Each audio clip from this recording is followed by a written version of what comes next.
Olá, alunos do curso ou dos cursos de licenciatura da Univesp. Vamos agora, ao longo de 4 aulas, falar da luz. Hoje, o que é luz? Se a pergunta se referir à natureza da luz, isso não é nada fácil entender, não. Não é tão fácil entender, não. Vamos discutir isso ao longo da aula de hoje, né? Ora, o nosso entendimento sobre a luz, né, ele passou por várias fases, né? Eu só gostaria de, antes de iniciar, dizer que nós vamos falar um pouco sobre a natureza da luz, fontes de luz, a questão da velocidade da luz, que é fantástica, né, muito importante na física e nas ciências, e a questão da luz solar. Uma pequena introdução, depois a gente vai falar mais sobre a luz solar no último bloco, nas últimas 4 aulas, quando a gente fala um pouquinho sobre a teoria quântica, né? Ora, o entendimento sobre o que é a luz, a natureza da luz, mudou muito com o tempo. Só no início do século passado é que a gente realmente entendeu uma coisa. É que a luz tem uma natureza dualística. Vamos falar disso depois. É por isso que é difícil, né, esse tema. Parece simples, mas não é. Ora, Newton tinha uma teoria, a teoria corpuscular. A luz seria constituída por corpúsculos. Ele chamava isso de partes mínimas da luz, porque o Newton escreveu um livro sobre óptica, que inclusive foi reimpresso pela EDUSP, né, o livro de Newton. Difícil de ler, porque é uma linguagem antiga, né? Agora, ao mesmo tempo, é sempre assim, né? Tem alguém sempre querendo fazer uma proposta diferente. Huygens fez uma proposta e ele foi contemporâneo de Newton. E a proposta dele é o seguinte: a luz tem uma natureza corpuscular. Ou melhor, a luz tem uma natureza ondulatória. Essa é a teoria de Huygens, em contraposição a Newton, que era um grande cientista, muito conhecido, e ninguém deu muita bola para a teoria de Huygens no início, né? Mas eis que Young, em 1814, mais ou menos, realizou uma experiência fantástica, dando razão a Huygens. Maxwell deu mais razão ainda a Huygens, porque Maxwell explicou que a luz tinha uma natureza ondulatória. Ponto, portanto, para Huygens. Planck, sem querer, deu uma outra contribuição, né, muito importante para essa questão da natureza da luz, que depois foi entendida melhor por Einstein, em 1905. E Einstein ganhou o prêmio Nobel foi por conta dessa descoberta, né? A luz como uma natureza corpuscular. Olha só, voltamos à ideia de Newton, né? Então, estamos hoje nesse impasse. Afinal de contas, a luz tem uma natureza corpuscular ou uma natureza ondualística? As duas coisas. Caráter dual. Isso é difícil de entender, mas é assim, né? Muito bem, nós vamos também estudar alguns fenômenos ópticos, né? Alguns têm explicações bem simples, como a questão da sombra, da penumbra, a refração da luz, né? Temos outros fenômenos mais complexos para entender. As auroras boreais, por que elas acontecem? Sol no Polo Norte. Então, veja bem, nós temos fenômenos ópticos belíssimos, fantásticos na natureza e que são difíceis, muito difíceis de serem entendidos, né? Muito bem, então temos aí fenômenos mais complexos, né? Que requerem, né, explicações mais complexas, né? De novo, qual a natureza da luz? Partículas ou ondas, né? A teoria corpuscular, eu acredito que ela tenha realmente começado com Newton. Aqui tem o livro dele, né, de óptica. O Newton, ele realmente deu grandes contribuições à óptica. Nós vamos ver depois 3 ou 4 grandes contribuições de Newton, né, para a óptica, né? Mas ele propôs isso, né, a ideia de que a luz, né, fosse constituída por corpúsculos. Não usava isso, não era a palavra que ele usava, né? Ele falava em partes mínimas, né, que a gente pode entender como sendo, né, uma teoria corpuscular, partes mínimas, né? Huygens tinha outra ideia. Vamos falar depois um pouco da ideia de Huygens, né? Como é que ele defendia, né, a teoria ondulatória e como essa teoria ondulatória era capaz, né, de explicar as leis da reflexão e da refração, né? Então, Christian Huygens, ele propôs uma teoria alternativa à teoria de Newton, né? E eis que ele obteve o apoio de experiências, porque o que conta aqui é realmente a experiência. O que diz a experiência, né? E aqui temos dois fenômenos, né, que marcaram épocas, né? Um primeiro é uma experiência envolvendo a interferência da luz. Ora, só ondas produzem fenômenos associados à interferência e também difração. Consequentemente, parecia o tema encerrado, né? E ainda veio Maxwell com a sua teoria, onde ele não só demonstrou que a luz tem uma natureza ondulatória, como também ele explicou que a luz nada mais é do que campos elétricos e magnéticos que se propagam no espaço. Nós vamos ver isso depois, quando analisarmos as ondas eletromagnéticas.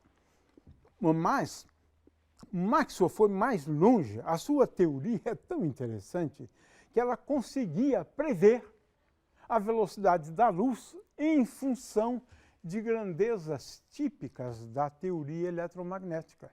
C ao quadrado, C é a velocidade da luz, sempre a gente vai usar agora, deduziu Maxwell.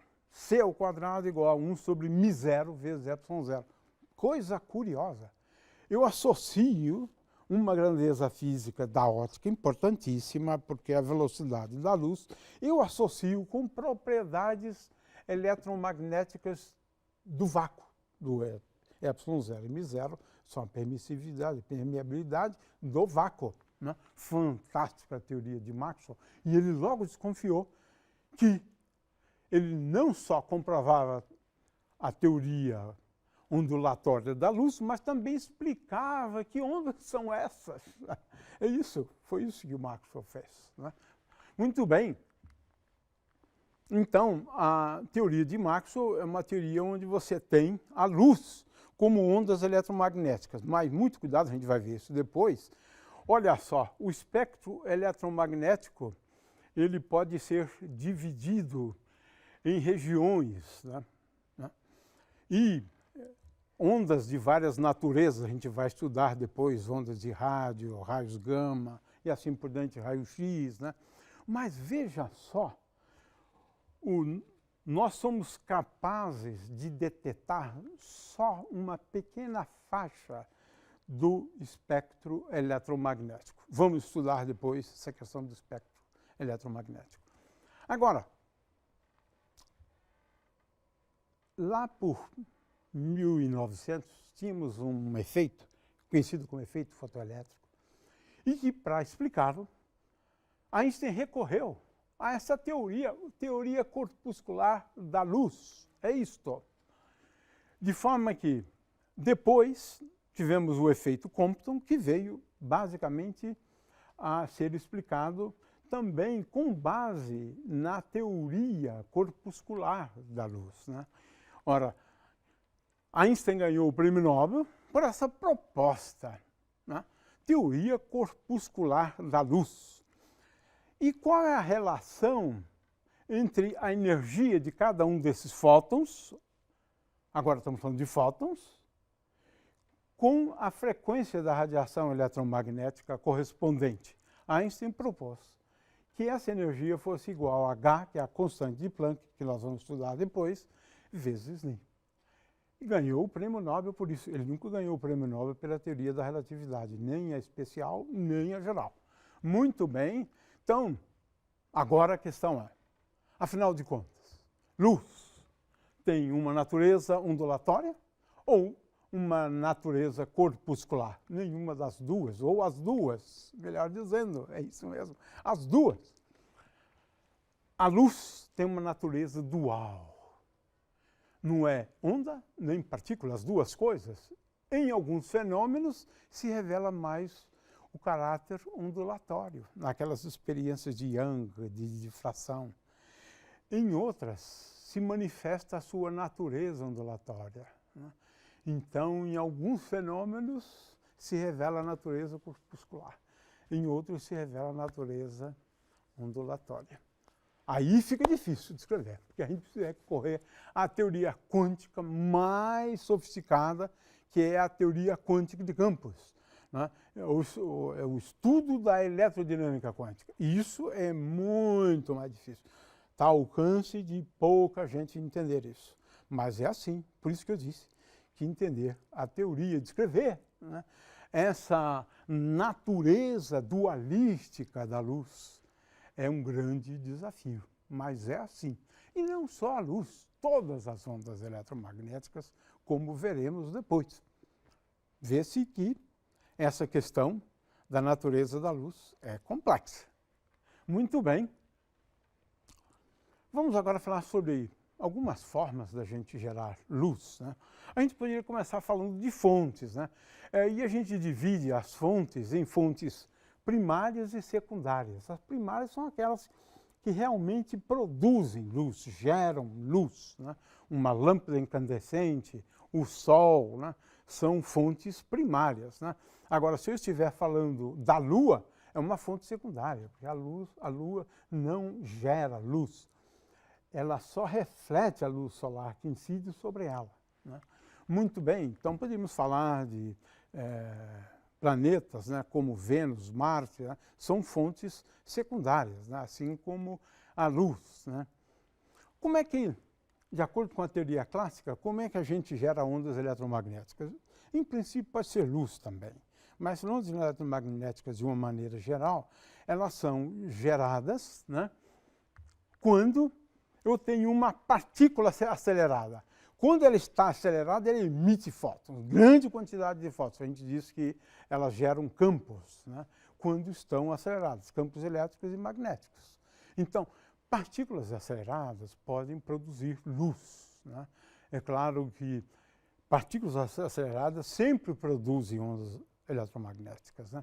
Muito bem, então esse é um primeiro mecanismo. Há um segundo mecanismo que se chama de emissão espontânea, né? Nós veremos que na teoria quântica, né, nós temos elétrons girando em torno de determinadas órbitas, numa linguagem clássica, na verdade, né?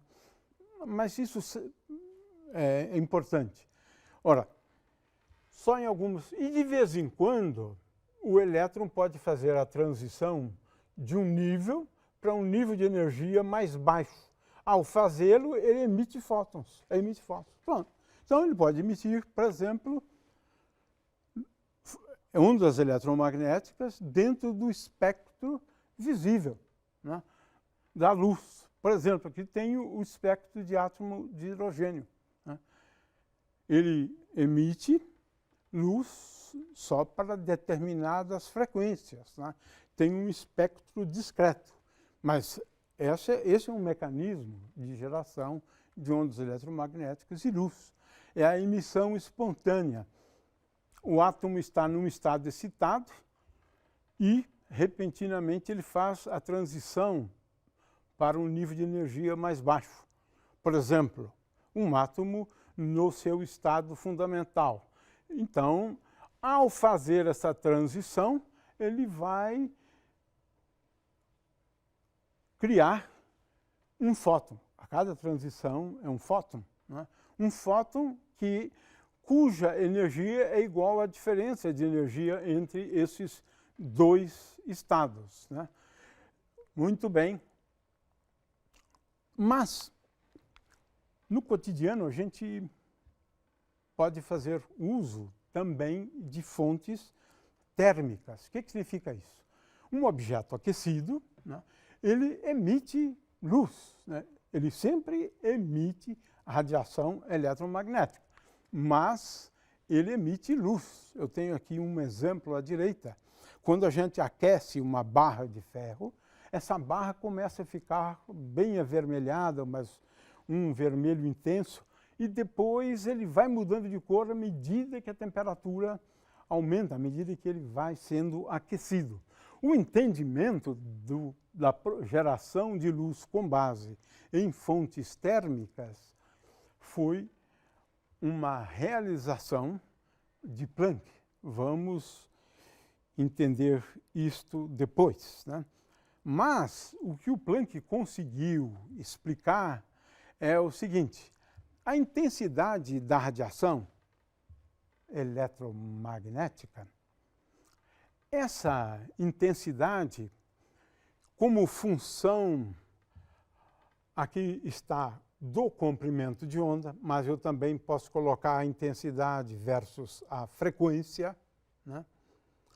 Nós vamos verificar que a intensidade passa por um valor máximo. Veja que em verde passa por um valor máximo, no vermelho passa por um valor máximo, e veja no caso do azul, né? Para uma fonte a 5.000 graus Kelvin, por exemplo, né? Também passa por um valor, por uma intensidade máxima associada a um determinado comprimento de onda ou da frequência. Essa é uma das principais características, né, desse tipo de radiação, conhecido como radiação de corpo negro. Radiação de corpo negro é qualquer objeto que esteja a uma determinada temperatura, ele vai emitir radiação com essas características, né? A primeira é passar por um máximo, ter uma frequência associada a esse valor do máximo, e é claro que ele vai emitir luz quando a frequência associada ao máximo estiver dentro do espectro eletromagnético na região do visível, né? Muito bem. Claro que podemos ter fontes também não térmicas, como essas lâmpadas de neon. Aqui a ideia é sempre passar uma corrente elétrica, muitas vezes é conhecido como raios catódicos, né? Mas uma corrente elétrica que excita os átomos, né? Os átomos agora vão ter os seus elétrons em órbitas com energias cada vez maiores, e depois de algum tempo eles voltam, e essa transição para os níveis de energia mais baixos são capazes de gerar ondas eletromagnéticas, no caso luz. De forma que agora você não precisa ter um material a altas temperaturas, como o Sol, 6.000 graus Kelvin, né? Ele pode ser uma fonte não térmica, né? E temos aí outras fontes não térmicas, bioluminescência, fosforescência e, ultimamente, as lâmpadas LED, né? Muito bem, vamos agora falar sobre um tema belíssimo, belíssimo. É a questão da velocidade da luz, né? Galileu já suspeitava que a gente precisaria fazer algum tipo de experiência, né, para a gente determinar a velocidade da luz. Ele até acreditava que fosse possível que a velocidade da luz fosse finita. Propus uma experiência que não poderia dar certo naquela época, né? Muito bem. Agora, em primeiro lugar, a velocidade da luz, né, num determinado meio é igual à velocidade da luz no vácuo, né, que é dado por este valor aqui, 299.792.458 metros por segundo, né? 300 mil quilômetros por hora aproximadamente, né? O fato é que esse é o valor da velocidade da luz no vácuo, né, dividido pelo índice de refração. Índice de refração é um conceito importante no meio material, né? Ou seja, a velocidade da luz naquele meio é igual à velocidade da luz no vácuo, né? Num determinado meio material, a velocidade da luz é sempre menor do que a do vácuo. Dividido, então, V é igual a C dividido por N. O fato é que a luz demora cerca de 8 minutos para viajar do Sol até a Terra. Muito bem.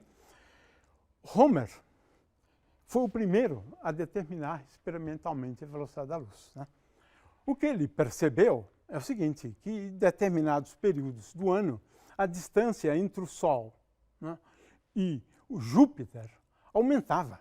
Sim, a gente sabe disso, tem que aumentar, né? E ele agora fez uma experiência que, observando, né, uma lua de Júpiter conhecida como Io, né, ele percebeu que durante um eclipse, o tempo de duração da eclipse variava com o tempo. Por quê? À medida que o planeta se afasta da Terra, a luz demora mais para chegar. E ele fez uma estimativa de um valor muito próximo de 200 mil quilômetros por hora. Existem outros métodos hoje, por exemplo, a paralaxe das estrelas, né? Por exemplo, o que chama também de aberração estelar. Você tem que inclinar, né, o seu microscópio, ou o seu telescópio, por um ângulo A, e a partir da medida desse ângulo eu posso determinar a velocidade da luz, né? Bom, existem outros métodos para se determinar a velocidade C. O fato é que Maxwell, teoricamente, determinou a velocidade da luz, né, como eu expliquei antes, né? Agora, a velocidade da luz acabou tendo um papel fundamental na teoria da relatividade. Por quê? No primeiro postulado da teoria da relatividade especial, Einstein faz uma hipótese fantástica e deu certo, a gente sabe que é assim mesmo. A luz não depende, a sua velocidade, do referencial. Ele declara a velocidade da luz como sendo absoluta. Se eu tenho um referencial no trem e outro fixo, e eu medir a velocidade da luz nesse referencial, essa velocidade da luz vai ser a mesma para esse outro referencial. A velocidade da luz não depende do referencial. É uma grandeza típica, né, de grandezas que tem esse caráter absoluto. Einstein declarou a velocidade da luz como sendo absoluta. É o primeiro postulado da teoria. E a teoria da relatividade só tem 2 postulados. E esse é o primeiro. Olha só, a teoria da relatividade tomando como base a velocidade da luz, a constância da velocidade da luz. Ou seja, a mesma, né? É a mesma em qualquer referencial. O indivíduo pode estar num referencial se movimentando a metade da velocidade da luz. Ainda assim, a velocidade que eu vou perceber aqui é a mesma, independentemente da velocidade, né, do indivíduo no qual nós temos uma fonte de luz. Muito bem. Então, outra coisa curiosa sobre a velocidade da luz, também derivada por Einstein. Tem muitas grandezas na teoria de Einstein que depende, como temos aqui, de 1 sobre raiz quadrada de menos v ao quadrado sobre c ao quadrado. Mas essa grandeza tem que ser positiva. Essa grandeza tem que ser positiva. Consequentemente, v maior do que c não é uma possibilidade. Ou seja, a velocidade máxima de qualquer objeto no universo é a velocidade da luz. Nada pode se propagar com velocidade maior do que a da luz. Fantástico! Muito bem. Então, a luz tem uma velocidade limite e a luz também, a velocidade da luz também, ela é uma constante fundamental da natureza e da física. Por exemplo, a energia intrínseca, ela é dada por m vezes c ao quadrado. É a massa vezes c ao quadrado. Então, veja que aparece muitas vezes a energia de uma partícula, ela é dada por raiz quadrada de P2 mais m vezes c ao quadrado, e dividido por c. Olha só que coisa interessante. A velocidade da luz, ela está presente em toda a teoria da relatividade. Claro, estou falando aqui da teoria da relatividade especial, né, onde ela tem um papel fundamental, né. Finalmente, bem rapidamente, né, a principal fonte de luz, sem dúvida, a gente não poderia falar de luz sem falar do astro-rei, né? Ora, o astro-rei, ele emite ondas eletromagnéticas, emite outras radiações, né, emite neutrinos e assim por diante, mas do nosso ponto de vista, o que importa é que o Sol emite radiação eletromagnética, né? E luz, né? Luz. Todas as estrelas emitem luz. É assim que a gente define estrela. Se vemos as estrelas, é por conta da luz que elas emitem, né? No interior dessas estrelas acontecem